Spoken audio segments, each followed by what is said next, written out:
Hey, it's Ben. Rahul and I started this podcast because we love hanging out with fellow trial lawyers and sharing ideas that can make us all better. And both of our firms also regularly collaborate with other lawyers across the countries in cases where we can add value. If you're interested in collaboration, or even if you just have a case or an idea that you want to bounce off us or brainstorm, Rahul and I are going to be hosting confidential case workshops the first Wednesday of each month. So here's how it works. If you have a case or an idea that you want to talk about or brainstorm with us, just send me an email to ben@elawvate.net, ELAWVATE.net, or go online to elawvate.net and submit a case workshop request. We will schedule you for a confidential 30-minute Zoom meeting where we can talk about your case to see if we can help. If you feel like there would be good value in collaborating on the case further, we can talk about that. If not, that's okay too. We enjoy helping other trial lawyers because we know someday you'd be willing to do the same for us if we needed your help. So again, if you're interested in workshopping your case with us, just send an email to ben@elawvate.net or fill out a case workshop request at elawvate.net. And Rahul and I will look forward to chatting with you soon. It's time to talk about some of our sponsors, and I'm doing that today with Robert Ingalls from Law Pods.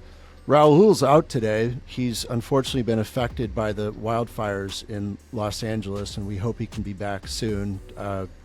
He was evacuated from his home, but I'm very happy to say that just today I heard that he was back in the home, Robert. So, yeah, I'm not nearly as clever as him, but I'll do my best on this one. Okay, appreciate your standing in for him. So today's episode is brought to you by Steno. Steno is a company that has rethought court reporting services. Not only do they allow plaintiffs' trial lawyers to defer the cost until the end of the case, but they've developed their own interface that allows you to better handle and manage exhibits and visuals during the deposition. Check them out. And what is it about Steno that you really feel like is their main thing? What makes them special? You know, I think it's really critical for lawyers to have that option to defer the costs of depositions, particularly in cases where you're doing dozens of depositions. It can be a very significant part of the overall case costs, and it's nice not to have to incur that until you get your money in at the end of the case. And you can listen to the Season 4, Episode 17 with Steno President Dylan Ruga. We'll link that in the show notes for you. Yeah, Dylan's a great guy and a really interesting episode, so I encourage you to listen and see what they're all about. Our show today is also brought to you by our friends at Expert Institute. They've been a sponsor of this show since the beginning. My good friend Michael Talvey was on the show, and Robert can tell you when that was. What was his episode, Robert? So we had Michael Talvey on Season 4, Episode 22, and we'll link that one for you as well. Yeah, and Expert Institute is really the go-to place now for plaintiffs' trial firms to locate the best experts to help them win their case. We've been working with Expert Institute for 4 years now, and they're an indispensable part of our practice. It's really hard for me to imagine going back to a day without Expert Institute. So they're a great company. They provide a great service, and I would encourage you to try them out. Today's show is also brought to you by Smart Advocate. Smart Advocate is the case management software that we use to run our law firm. We've been using it now for over 4 years.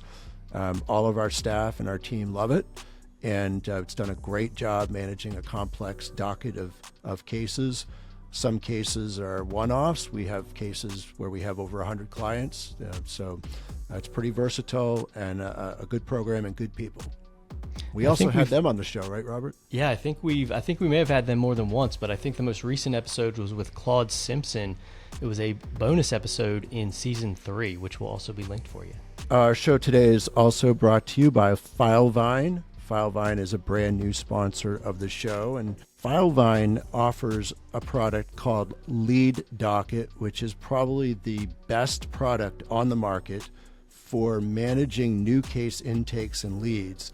And if you're a law firm like ours that spends any dollars at all marketing to bring cases through the door, you know how important it is that you don't want to miss any of those, and you want to have an organized way to make sure your team follows up with every lead and turns any potential case into money to bring money back in the door. So Lead docket is the best way to do that. Check it out and put it to work in your practice. And I couldn't help but notice you have a shiny new website at GideonAsin.com. Who does that for you?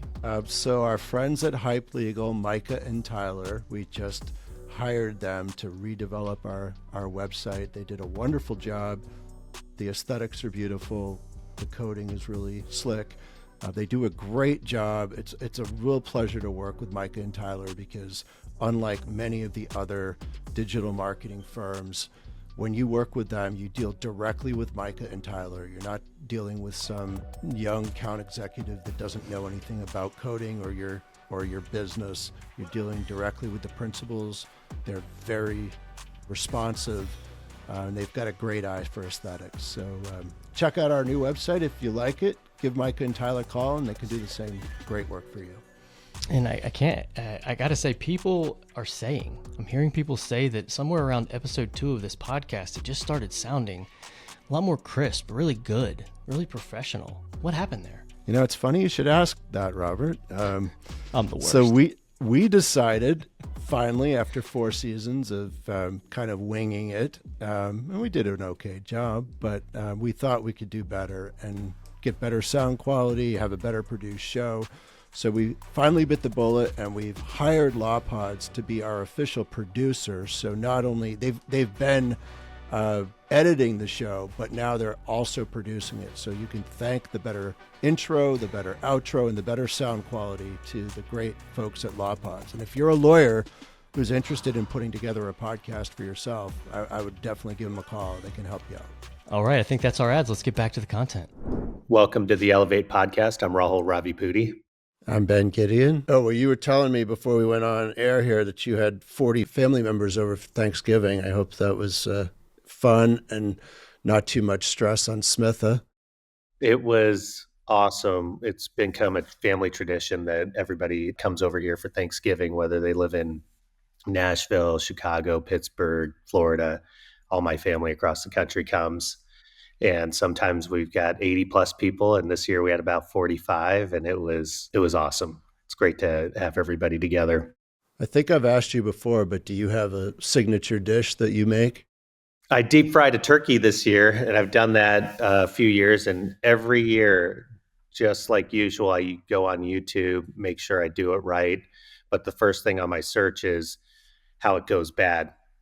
And so that's how I usually start Thanksgiving preparations, with the fear of God that I'm just going to explode myself. So do you have to have special equipment to deep fry a turkey? No, you can get it all on Amazon for like $90.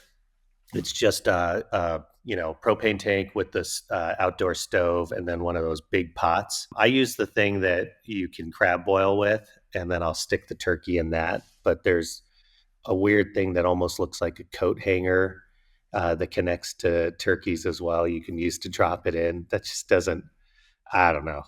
That makes me a little uncomfortable. Well, on that note, we are thrilled to welcome Charla Aldous to the podcast today. She's from Dallas, Texas, a partner at Aldous Walker, and has many great successes, many incredible verdicts. And we've had her partner Brent on the show before, but it's taken us almost 4 years, but we finally convinced Charla to come on and talk to us. So thank you so much for doing that, Charla. Very, very happy to be here. And tell us about your Thanksgiving. My Thanksgiving was at my sister's house, and I cooked absolutely nothing. But I'm not a slack. We have Christmas at my house. So that's when I have, and my culinary skills are limited, but strangely enough, I have raised children who are great chefs. So it's quite wonderful to have them assist me in the kitchen, since I am absolutely inadequate in that capacity. How did that come about? Did they just feel the need to make up for your deficiencies there? So went out and learned. There was a deficiency in our household. Now, I could cook a great Saturday morning and Sunday morning breakfast, but raising 4 kids by myself in a law practice, there wasn't a lot of time to get out the recipe book. I don't know. My boys, I've got 2 boys and 2 girls, and strangely enough, my boys are the ones that have really been interested in cooking. It's amazing. I love it. My son that came home from New York for Thanksgiving, he made this big pot of chicken tortilla soup. and froze it for me because he knew I would eat the leftovers for the next year. It's nice to have children who can cook for you. Our middle son has really become an amazing cook. And he's also very judgmental, though, about our cooking. So it comes with my kids are too. I mean, even when I even make the bacon, not too crispy, Mom. We know you like it crispy. I'm like, hang on just a second here. This is my house, my kitchen. Before we get into the some of your cases and verdicts and all of that, you were bragging before we went on air about qualifying for Medicare. You've come a ways in your career to the point where you're about to enjoy the governmental health care benefits. But I'd like to go back in time. Well, let me say this real quick then. My new moniker at the office, I told them after January 4th, is Medicare Mama. And that is my excuse if I forget something, if I don't do something that I said I was going to do. Hey, I'm on Medicare. You got to give me a break. It's a senior moment. And do they react well to that? No, they did not. But what you have to understand, one of the lawyers is my daughter, so I got the rolling of the eyes. Yeah. How does Charla Aldous become Charla Aldous? Where did this journey all begin? I mean, you're a force of nature. You are just somebody who, even in the upper echelon of trial lawyers, is in the rarefied air of the upper echelon, at least in my eyes, someone who has immense confidence, immense skill in oral advocacy, come across to me as someone who's completely fearless. Have you always been like this, or is this something that has evolved over time? Oh, heavens, no, I've not always been like this. And in fact, in my mind, I'm still Charla Glass from Sherman. I was the second daughter of a small town Pentecostal preacher. It was not the best of childhoods. There was a lot of church and a lot of praying, but I never knew a lawyer growing up. Didn't know many educated people growing up. How did I become a lawyer? It's a interesting story, actually. I was in vocational office education program in high school where you went to school for half a day and worked for half a day. And I worked for an accountant. But I remember it like yesterday. A lawyer from the Twin City, Denison, she was a family lawyer, a female, came and talked to our vocational office education class. And I knew immediately that's what I want to do. I want to be a legal secretary. That was my goal. And I was very excited about it because she was talking about how she can help people. And so I went to Grayson County Junior College. We called it Harvard on the Hill. And was working full-time. I worked full-time through college and law school. I was in the vocational program, and I get a little emotional every time I talk about this. I took one core class. It was a history class, and the teacher just took a liking to me, and he said, why aren't you doing the core curriculum? Why are you doing vocational studies? And I said, I don't know. I want to be a legal secretary. He goes, I really, really, really am going to encourage you and will mentor you. I want you to get an associate's degree and think about a 4-year degree. He said, what did you make on the ACT and the SAT? I said, well, I haven't taken it. I mean, my family didn't go to college. It changed the trajectory of my life. 2 different teachers. That teacher, I did the core curriculum. I got my associate's degree and was fortunate enough to get a scholarship to Austin College, which is the small liberal arts college in my hometown, Sherman, and lucky enough to get a mentor there named Dr. Kenneth Street, and he was the constitutional law professor. And I took his con law class, and I just can't tell you how much I fell in love with it. Talking about change and changing the world and changing society. And he was the hardest professor I've ever had in my life, including law school. After that class, and I did well in the class, he talked to me and he goes, I just have a premonition about you, Charla. He said, you wanted to be a legal secretary. He said, you were born to be a trial lawyer.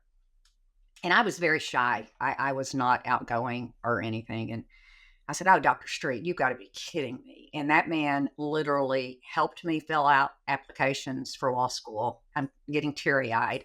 I was at his funeral about 6 years ago, and I applied to law school. I got in, hated law school. The only thing I liked was mock trial. And actually the criminal clinic where I actually represented people and tried 2 cases before I graduated law school, DUI.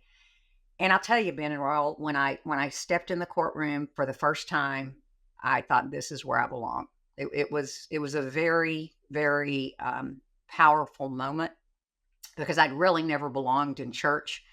And because of how I was raised, I really didn't belong in school. I couldn't go to sporting events. I couldn't couldn't socialize. But I was in the courtroom. I'm like, this is it. This is this is where I feel comfortable. And, how I've become quote unquote successful, who knows? I hope to believe it's because I'm a good person and love my clients. And I am fearless. I don't like bullies. I was bullied as a child and I know what it feels like. And that's kind of my story. It's an amazing story. I'm curious about your childhood. So Sherman, I'm assuming, is in Texas. Yes, it's a small community, 60 miles north of Texas. My sister still lives there, so I still go up there on occasion. And this, being the daughter of a Pentecostal preacher, is there any parallel there in what you observed in the church setting with the preaching, the kind of oral traditions of that, and a courtroom? Is that similar in your mind, or did that lay a foundation for what it was like to be in front of people and try to impart knowledge, wisdom, persuade? That is a very, very interesting question. I grew up seeing my father preach, and I would sing in church. Church was all I did. And looking back now, it was a very oppressive, upbringing. And, I was the Pentecostal where you couldn't cut your hair, you couldn't wear makeup, you couldn't, like we look like Amish people. I mean, pretty much. So I have been told before that I sound like a preacher in the courtroom. Which, I've tried to fight my way out of that. I didn't like that whole deal, but if you can take some good from it, yeah, I think probably that hearing all of that, the hellfire and brimstone, maybe some of that rubbed off on me. I hope in a good way. Huh. Interesting. That's interesting that you asked that question. Not many people have ever asked that. Did hearing growing up in the church and. Well, I just feel like most people, in modern society, there isn't a lot of oral traditions anymore, storytelling or preaching, but that's one area where you'd be exposed to a lot more than most kids would have been. I can quote the Bible, Genesis to Revelation, and backwards. And do you ever do that? Do you access religion in the courtroom? I really don't. Sometimes I'll talk about God, maybe if I feel it, but I had a lawyer. I have a problem with people talking about religion in the courtroom. I don't like it. I saw what I thought was religious abuse, and I really shy away from anything that. And I had a criminal lawyer that was a good friend of mine that told me one time, said, Charla, if you ever have a lawyer quote the Bible, you just get up and tell the jury, when I was a little girl, my granddaddy told me, don't you trust any preacher selling real estate or lawyer quote the Bible. So that's a pretty good one. I've actually used it before. And how is your family taking you becoming a lawyer? Don't want to go into that too much. My parents were not happy when I left the Pentecostal church. So that was a quite difficult experience, and that really never changed. My sister is very proud of me. She comes to see some of my trials, and that's been wonderful. And my kids, growing up, they all said they did not want to be a lawyer, which I didn't blame them. But my third child begrudgingly decided to go to law school, and as of about 2.5 years ago, practices with me. And that is absolute heaven. Charla, so how did you always start as a plaintiff lawyer? No, I started out in Sherman, Texas, because I got married when I was 17. So, my husband then lived in Sherman. And I started out at a small firm, Henderson, Bryant, and Wolf, and I did mostly workers' comp defense and some insurance defense, car wrecks, stuff like that. I was the only female out of 8 lawyers and the only associate. So you can imagine how it ran downhill in 1985 in Sherman, Texas. Anyway, they told me I could get a bonus every year if I brought in X amount of money, and they didn't have enough business for me to bring in X amount of money. So I did traffic tickets. And I was the traffic queen of Grayson County, let me tell you. I could quash anything. You have to have all 5 points of the municipal star on the complaint, or you can quash that baby. True story. So I made a lot of money doing traffic tickets. And then my OBGYN, who ultimately delivered all 4 of my children, was sued. And he said, Charla, I want you to represent me. I said, well, Dr. Booth, there's a problem. I have no idea how to do that kind of law. I do traffic tickets and car wrecks and comp. And he got me involved in that case as his personal counsel. I made friends with the insurance adjuster for the large medical malpractice. And he said, I want you to start doing my work. I'm like, me? do your work? And he said, yeah. And the first time, I shouldn't be saying this, people are going to be embarrassed for me, but I'm not embarrassed for myself, so it's okay. The first med mal deposition I went to, they were talking about an ENT, and I took a break and I called the adjuster. I said, what is an ENT? He goes, oh my God, have mercy. He said, I thought you were going to ask me what an otolaryngologist was, and I could understand that. But an ENT, it's an ear, nose, and throat doctor, you idiot. It's your co-defendant. I'm like, okie dokie, let's go. So I started out, and then my practice took off. A Dallas firm asked me to open a Sherman office for them doing all med mal defense. I did that, and then eventually said, after I got my school loans paid off in 10 years, said, okay, I'm done. I'm switching. And I always knew once I started doing the med mal work and working on cases, I knew in my heart I wanted to be a plaintiff's lawyer. I just had to figure out how to launch that with 4 kids. So how did you actually do that? Did I do that? That's a really good question. And God, then, you guys are getting into some really heavy stuff for early Tuesday or Wednesday morning, whichever day it is. I ended up breaking off from the firm that I opened the office for in Sherman, and went with a group. And the name of the firm, it was a firm, Cooper, Aldous, and Scully. It's still a very prominent defense firm here in Dallas. And I went out and tried. We had brought in a case. The firm, it was the only plaintiff's case, and it was a methyl tertiary butyl ether case, MTBE case, where Conoco had contaminated the underground storage tank well water of about 128 trailer park residents. And I went out and tried that case in Wilmington, North Carolina. And on the second day of trial, the clients took up an offering, so to speak, and bought me a gold-plated Guardian Angel lapel pin, which I've worn every day to trial since then. And that's when it solidified to me, okay, this is what I need to do. And it was a really fun case. Conoco had like 20 lawyers on the other side. We had like 4.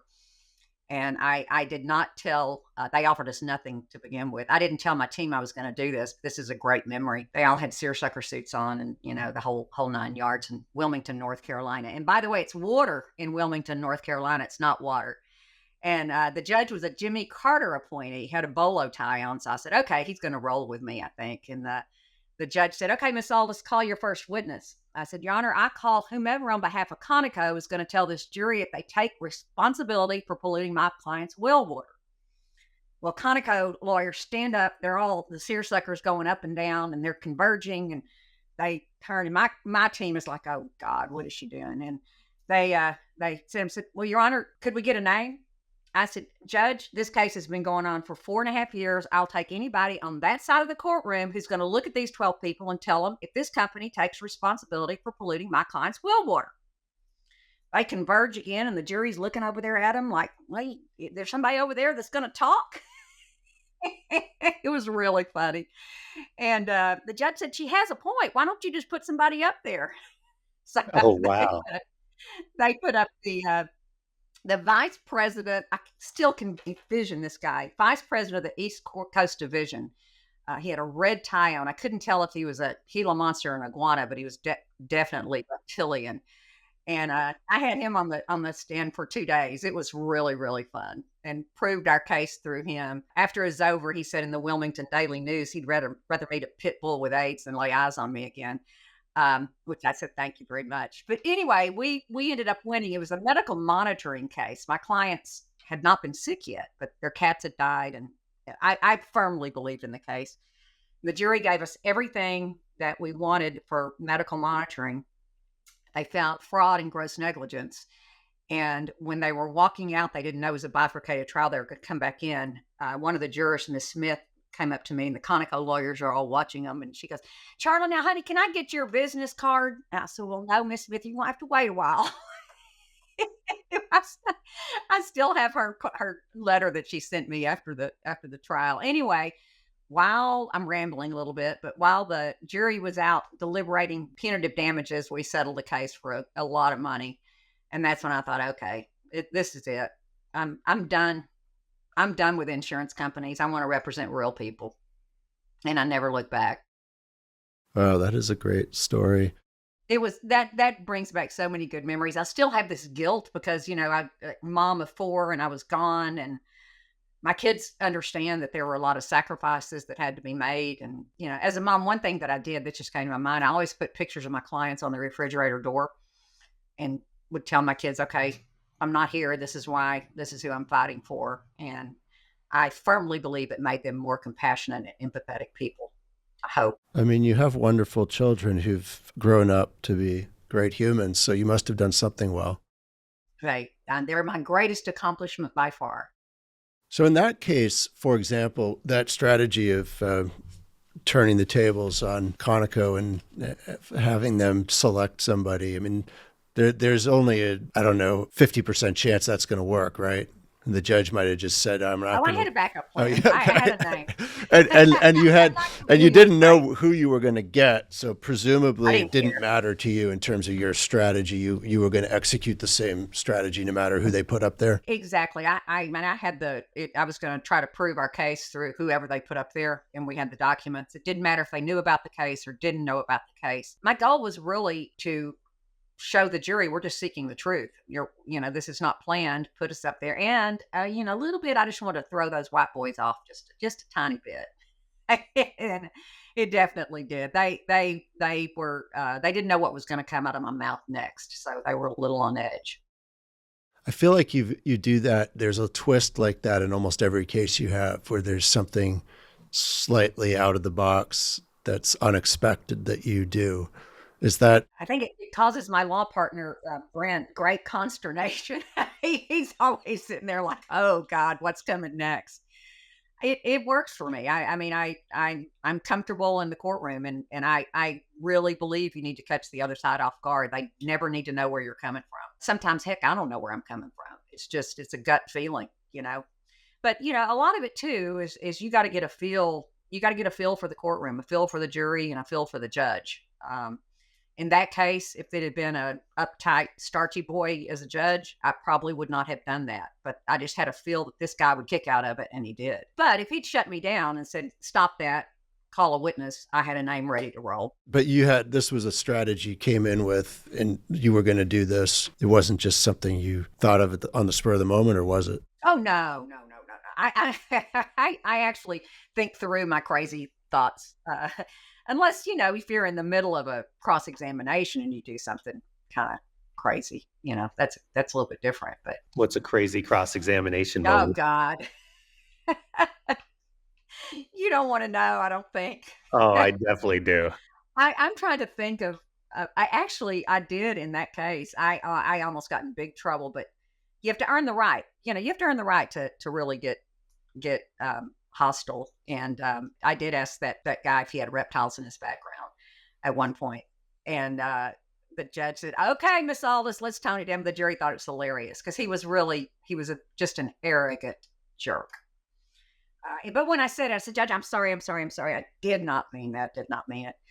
Think outside the box. Well, I had a case where I represented a interventional cardiologist in a law firm, a big firm in Dallas, had represented him for years hourly, and they asked me to come in and try the case, and it was a fraudulent peer review defamation case.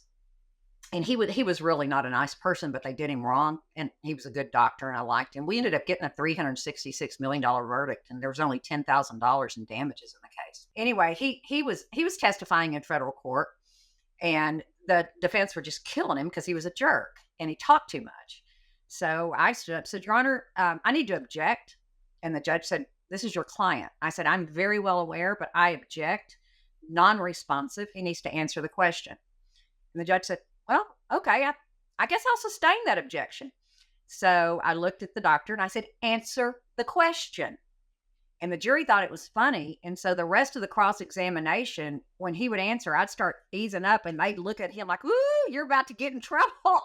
And I mean, it deflected from his testimony and made it more about entertainment. Okay, this is going to be fun. That's another kind of think outside the box that I can think of. So after that Rahul shaking his head like, oh my God, I feel sorry for Brent. Oh, well, no. Also, we're processing whether any of these strategies could conceivably work for us, and we certainly can't. Ed nailed it. I'm just like, how many Try to toothbrushes figure do out which ones have transferable application to other humans. But so after that MTBE, is it MTBE?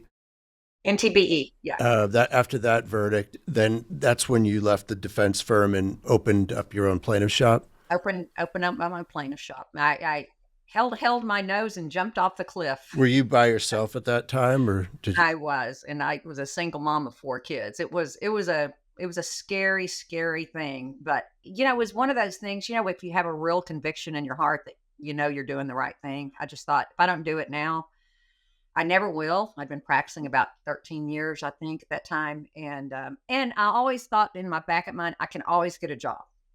I can always get a job. I can go work for the DA's office, So I did it. How did you get cases when you started? It was really crazy. I got a lot of cases from plaintiffs' lawyers that I'd been up against as a defense lawyer. They would send me some of their smaller cases because I always got along with the plaintiffs' lawyers. I mean, a couple of them, maybe not, but people ask me when I switched to the other side of the docket, how did you get along with people? I'm like, the people I trusted when I was a defense lawyer, I still trust. The people I didn't trust, I still don't trust. It was the same. So it was plaintiffs' lawyers and defense lawyers. It's kind of like the legal community came around me, and it wasn't the best of cases, but it was enough cases to keep the doors open. Were you mostly doing medical cases at that time, or? Yes, I did. I did almost all medical malpractice, and I went out on my own about 2.5 years before tort reform passed, med-mal tort reform. So in 2003, I had the lovely privilege of reinventing myself from a professional standpoint, because my entire docket was medical malpractice. We still do a little bit of it, but with the caps in Texas, you can't run a firm really. Well, some people do, but they do more of a national practice. I just reinvented myself, and I'm glad I did. I loved the medical malpractice, but I really enjoy the variety of different types of cases.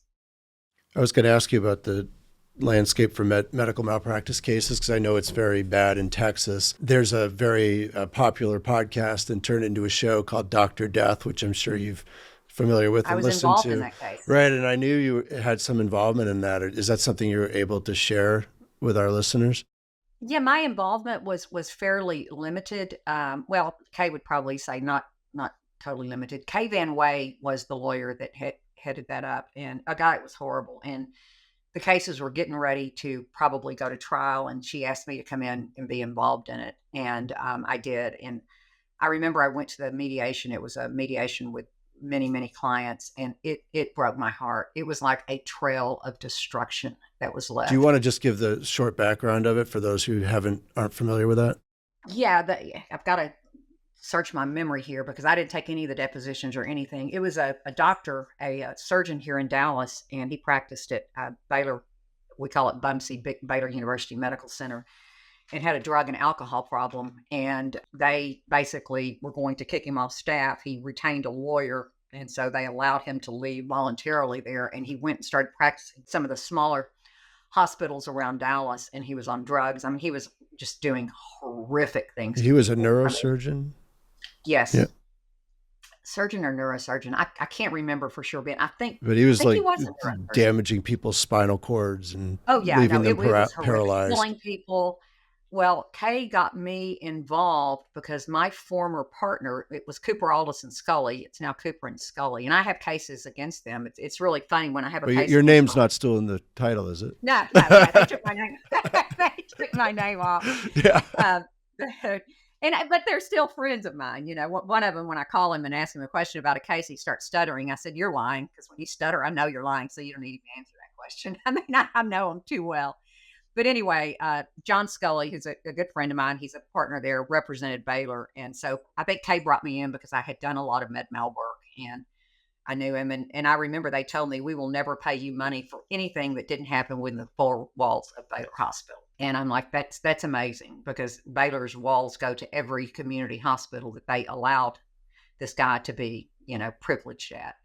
Because our main thing, and it was a mission with me, because my deal was, if Baylor had done the right thing from the get-go and had kicked him off staff, put it in the data bank, he would never have been allowed to go on and fool these other hospitals into thinking he was a good doctor.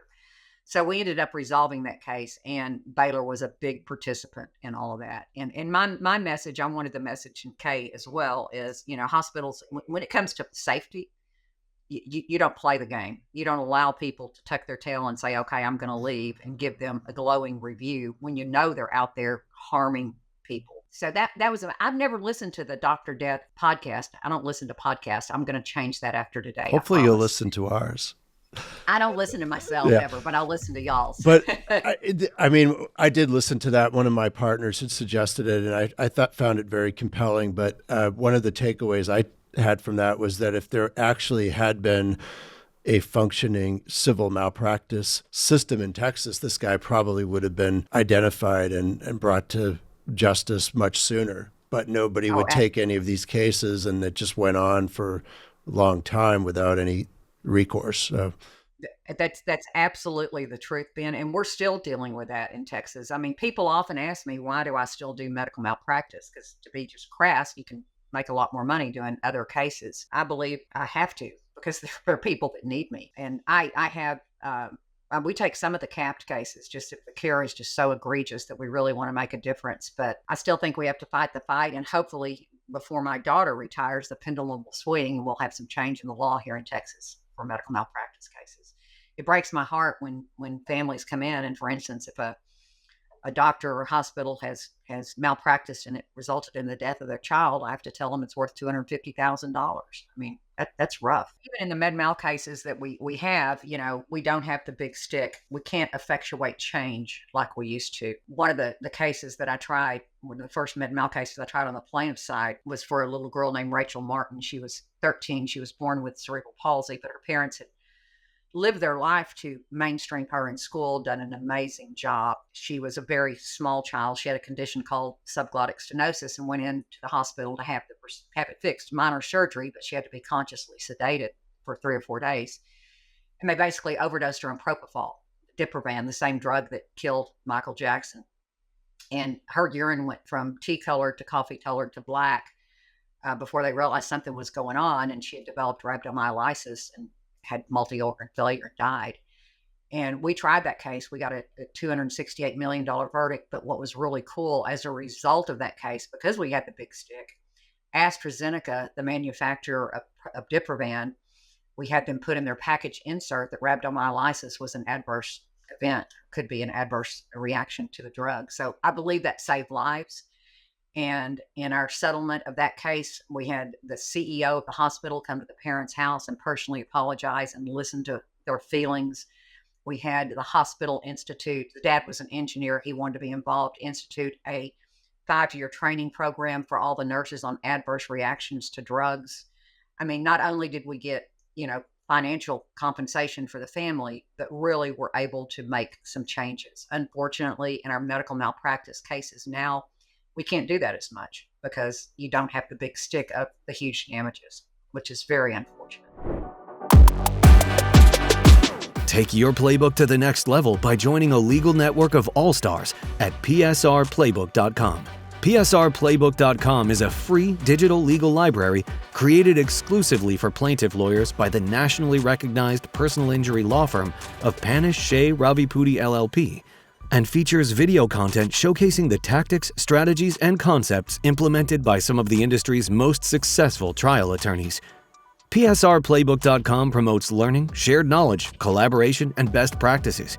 Get in the game and see for yourself by joining our national network of plaintiff lawyers.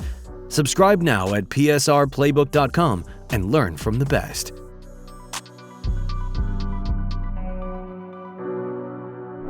All I'm hearing is 9-figure verdicts. Is an 8-figure verdict a bad day for you, Charla? Oh gosh, heavens no. I don't mean it like that at all. No, this is amazing. It's just on such a diverse array of cases too. Do you have to change your trial presentation based on the type of case, or through your experience, is it pretty consistent style no matter what, med mal, MTBE? Yeah, that is a great question, Rahul. You're making me think. Yeah, I do change my strategy. I had never really consciously thought through that. But I know in 2019, and our firm is small. We at the time had 4 lawyers. We still have 4 lawyers, but We tried in 2019 before COVID. We tried 4 cases in 13 months to a verdict. The first one was a dram shop case. The second one was a product defect case. The third one was a wrongful death. And the fourth one was a sexual assault. I mean, we were like, I don't want to do that year again. It was a lot. Then COVID hit and we got a big respite. Yeah, I can't say that I would go in and try a dram shop case like I would a sexual assault case. It's a different demeanor. And of course, also it depends on your jury. The sexual assault case is the hardest for me to try because it's just, I always tell people, if you lose a leg or lose a limb, you can see it, but sexual assault is an injury to your soul. And the first sexual assault case I tried about 15 years ago was for a young woman who went to one of the most prominent private schools here in Dallas and was molested. People say an affair. I don't call it an affair when you're a 16-year-old child and a 34-year-old teacher. He groomed him and had a sexual relationship with her for several months. When the school found out, the young lady, her 3 older siblings had gone to that school. It's the only school she'd ever gone to, and it's a fancy school here in Dallas. And the school let the teacher resign and then brought the dad in while the daughter was with her mother looking at a college and said she's going to have to leave the school or we're going to expel her, or there is no door number 3. And they kicked the child out of the school, quote, Christian school. I will tell you that was the probably most emotional case I've ever tried. This child came to me and she was suicidal. I didn't know if she was going to make it. I sued the school. They came after me full throttle, and the parents saying they were bad parents. It was horrible, horrible, horrible. They offered us money, but I said, I'm not going to settle for money. You're going to make some changes. And the 3 people that made the decision to expel this child from this Christian school because she was molested by a teacher are no longer going to be associated with that school, or I will never take a dime. They didn't believe me, and we tried that case. It ended up being all over the newspaper, national news media. Dallas Morning News covered it. It looked like the Botox convention of Dallas with all the PTA moms up there with their Louboutin shoes staring at me. The courtrooms were packed. They had to put sound to another courtroom. And I told you I'm never nervous in trial. I was nervous in that trial, and I'll tell you why. That teacher had betrayed this child. The school had betrayed her. And I thought, oh my God, what am I going to do if this jury doesn't believe her? That's a weight. That is a huge, huge weight. But I really felt in my gut that we were doing the right thing. She did not attend the trial every day. She only attended when she testified. And there were a mother and 10 students on the bench when I was walking down with her, and they were kind of glaring and heckling at her when we walked in. Because this is where all the rich kids in Dallas go. And I got accosted, and I just remember this. A lady in a tennis suit came across me in the grocery store. Are you the lady that's suing ESD? I said, in fact, I am. And she said, I'm going to tell you. I said, no, what you need to do is you need to go home and take yourself a happy pill and get out of my face. Anyway, we won that case. And we got punitive damages. It was an all-female jury, and there were 4 black women on the jury, and they brought in our state representative, who's this big black guy that I love, Senator Royce West, to help the school. And I told him I was just glad a Democrat was making some money off all the bastards. And during the trial, as an all-female jury, he stood up and said, Your Honor, I would object and ask Miss Aldous to use her inside voice. I said, Your Honor, I am so sorry. I've raised 4 kids, so the outside voice just comes naturally to me. He said, well, I have 7 children. I said, well, I birthed my babies. And he said, well, I cut the cord. I looked at the all-female jury and said, snip, snip, snip, put a red rose on him. That just came to me, that memory. It was great. Anyway, long story short, we won that case. It was like $12 million. The money was significant. We ended up settling as a result of the settlement. All 3 of the people, including the founder of the school, the Episcopal priest, had to leave the school as a result of the settlement. I call my kid, she's like my kid. I was at her graduation from William and Mary Law School, and I read the scripture at her wedding in Florida. And she is now, I'm not going to say which firm, but she is with a prominent plaintiff's personal injury firm in San Francisco, California. And she is doing women's rights cases.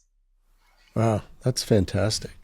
Is that not the coolest story in the world? I get goosebumps. And so she'll text me and said, I'm heading into mediation. I'm channeling my inner angel, Charla. That's where it had to be really pretty fun to be you. I mean, you couldn't think of a better villain for you personally, probably, than this snooty Christian school that was circling the wagons. And Oh, I'm like, okay, these are your Christian values. You know, a child that's damaged and you kick her to the curb like she's a piece of trash. that seems to be going around these days. I tell you, it was, you know, it was one of those cases that you look back and think, we didn't take it for the money. You know, I didn't, that was not even, but when this child came to my office with her sister and her parents and I saw her, I'm like, okay, this is why I got a law license. And it's really funny. It was that people at the school were emailing me clandestinely and saying, go for it. This place is corrupt. This place is corrupt. We were getting ready in the middle of trial, and about 10 o'clock one night, somebody called the office, and it was a guy witness, a wealthy man here in town. And he goes, I just got to tell you, I heard that father, what's his name, up there testifying. This had never happened before. He said, I want to testify it happened to my daughter. He knows it because I talked to him. He was a witness in the case. Wow. It was like we had to write a book about that case. It was amazing. I feel like you have several books in you. Yeah. I don't know about that. So, I mean, you're no stranger to cause litigation that probably is unpopular in certain circles in Texas. I know you've spoken, I've heard you speak on representing medical providers who have been singled out for providing abortion care to women in Texas in violation or allegedly in violation of some of the oppressive laws that have been enacted there. How do you decide which of these cases you're going to take on? And I'm sure you're sought after for a lot of cases, and you have to be selective. And then do you worry at all about your standing in the community or your own personal safety when it comes to taking on some of these kind of challenges? Number one, I would worry if my children were still at home, but no, I don't. I'm tough. I'm a street fighter, Ben. I was raised in East Sherman. It's not like East LA. I don't think we're all, but Rahul doesn't live in East LA, just so you know. I'm not afraid at all. And do I care about the standing in the community? I couldn't give a flying flip. I think people know that I take cases I believe in. And in fact, in that ESD case, the guy that was the representative of the school, who was a big money manager here in Dallas and hated my guts, he called me about 3 years later and said, I don't know if you remember me. And actually, I didn't. I said, I don't remember you. He goes, I'm so-and-so. I said, oh. I said, you didn't like me. He said, no, I didn't, but I need you to represent me. No, thank you. I don't think so. But anyway, no, one of the cases that we always try to do at least one significant pro bono case at a time. We represented the physician at UT Southwestern who started the transgender care clinic at Children's Hospital here in Dallas. And she came to see me when, I should say, a political person threatened the school with funding if they didn't close down the clinic. And the clinic was closed down with no notice to the patients. It was horrific. And I'll be honest with you, I did not know anything about transgender care, about transgender youth. I just knew that they were being discriminated against. And I met with this doctor, and it broke my heart to hear the stories. So we spent a year and a half and a lot of time on that case. And we were able to get a temporary restraining order and then a temporary injunction. We couldn't reestablish the clinic, but we could at least allow her to continue to treat the patients, under a temporary injunction. They were enjoined from prohibiting her to give standard of care to these transgender kids. We ended up having to settle the lawsuit when the House bill was, the Senate bill was passed that outlawed transgender care. But the good thing in that year and a half, these kids we were able to transition them to other states where they could get the care that was literally life-saving for them. These kids, I didn't know this, but of the transgender youth, usually 40 to 60% of them, it's different categories, attempt suicide at least one time. And so it was a life or death situation. So yes, we do take unpopular things in Texas, and I'm proud of it. And if all of our business dried up as a result of it, I would say so be it. Then I might have to move to a different state. You mentioned that you guys have 4 lawyers. Just curious from a management of a law firm standpoint, because I started a firm about 4 years ago now. We're about the same size. We have 5 lawyers now, but there's a lot of pressure to continue to scale up as you get more business and you need to, meet the demands of more clients. You've obviously resisted that and kept your firm small. Did you feel pressure to grow, and why did you choose to keep yourself at the size that you are? Always had that, and people have always talked to me, why don't you have more? It's just a personal choice for me. I really like to know the clients, but now we've talked about maybe adding a few lawyers at some point, but historically I've always liked to be involved in the cases and know the clients. It's really a personal thing with me. And I just don't want the headaches and the politics of a lot of people. I'm sorry for you guys that have large firms. It's never appealed to me. We are trying to work on getting some, I hate to say smaller, because no case is small when it's your case. It's a client. But some cases that my daughter, Eleanor, and Caleb can try, because the problem you have in my firm is when people come here, they want me to try their cases. So the goal now is to try to expand a little bit so my daughter and Caleb can get some trial experience. Didn't you just try a case with your daughter? Just tried a case. I did. Yeah. I did. It was where we're sitting there. Hang on, I'll show you. I'm taking a witness, and she's sitting at counsel table with me. Do you see this? Yeah. Post-it notes. Okay. She's sitting there at counsel table with me, and she goes, "Mom, object." I said, "Don't talk to me. Pass me notes." So she did these sticky Post-its. About 10 of them. They have asked and answered, speculation, leading, hearsay, misleading, lacks knowledge, expert opinion, vague, and irrelevant. She made these while I have this witness on the stand, and she's pointing to them as I go. And I'm like, you get 1 thump per question. You don't get to thump all of these. It was hilarious. So obviously I took a picture of the Post-its and have it framed in my office. The judge told me afterwards, she said, "Charla, you've been waiving error for 37 years. Thank God you finally have somebody that knows the rules of evidence sitting by you to teach you something." It was great. We had Brent on the podcast a while back. I think it was right after, or it was around the time that he was talking about the verdicts leading up to the COVID break.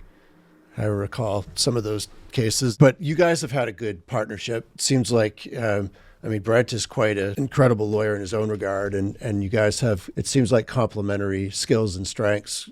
Can you talk a little bit about how you've worked that partnership and how you divide up responsibilities? Yeah, I always tell people he's the brains and I'm the mouth. That's kind of how it works.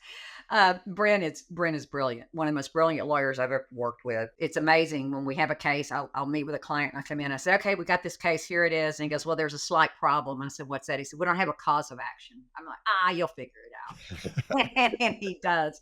We represented, I don't know if you remember the nurse, Nina Pham, who contracted Ebola here in Dallas. It was all over the national news. She went to National Institutes of Health. Dr. Fauci was her doctor. She went to the White House afterwards.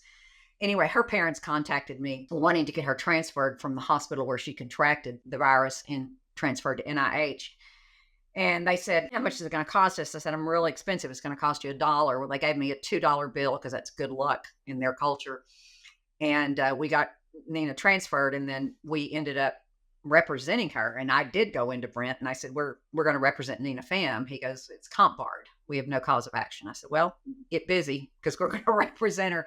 And that son of a gun figured out a way around the comp bar, and we represented Nina Pham and got a great result for her.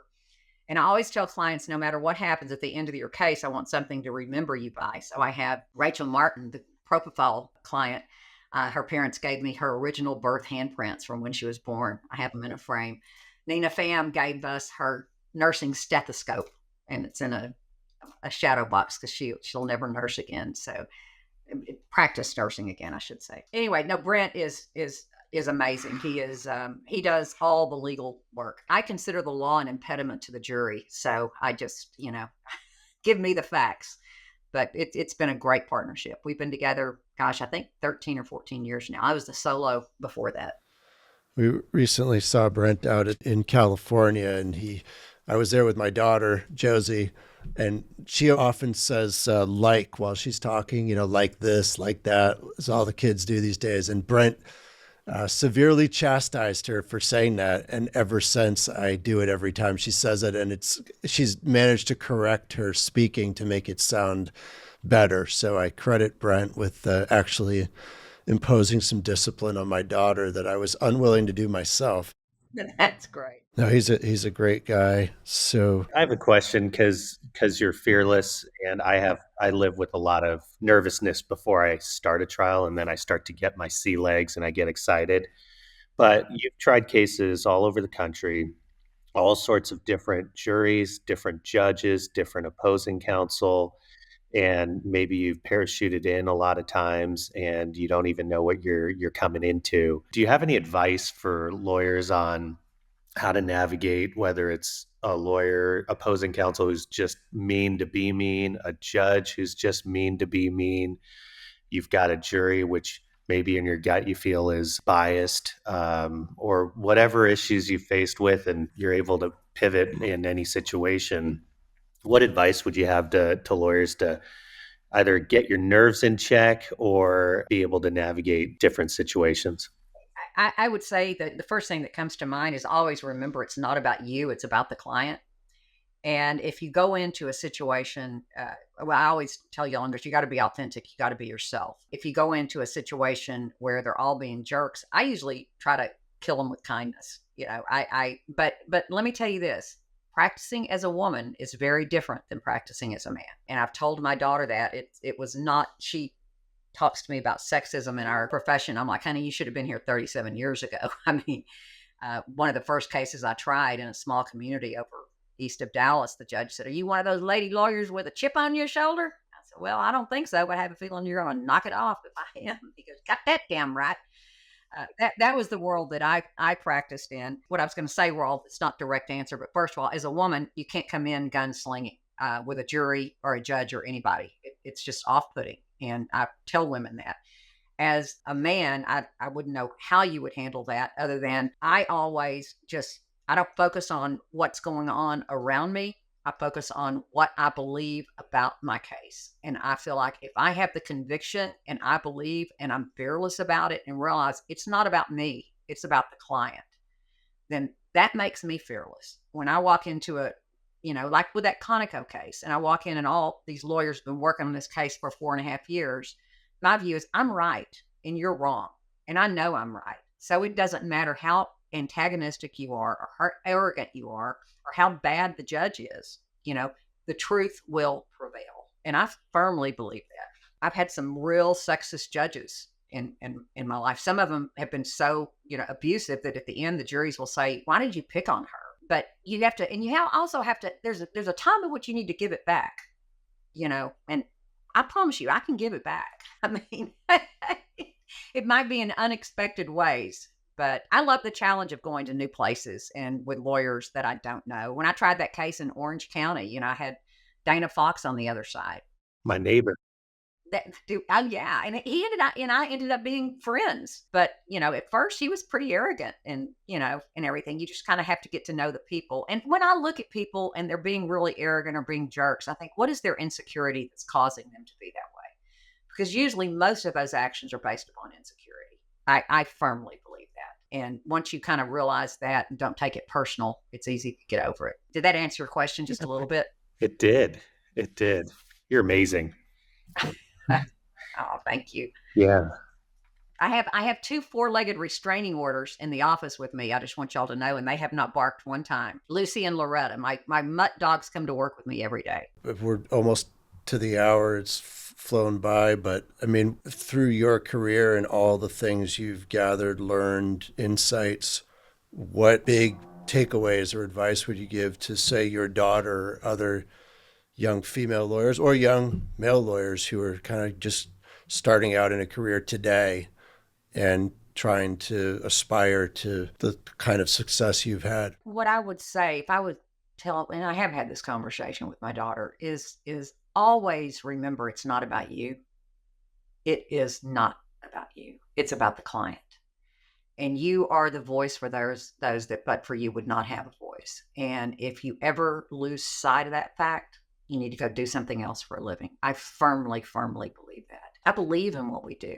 I believe it's my calling in life. It's not a profession, because I can truly help people who have been wronged. And I see the courtroom as the great equalizer in our society. And I pray to God that we never lose that equalizer of the Seventh Amendment. I believe that you don't chase the money. The money will come if you do the right thing for the right reasons. That's my view. And it's the way I've always tried to live my life and conduct my practice in that way, that it's always, always, always about the client.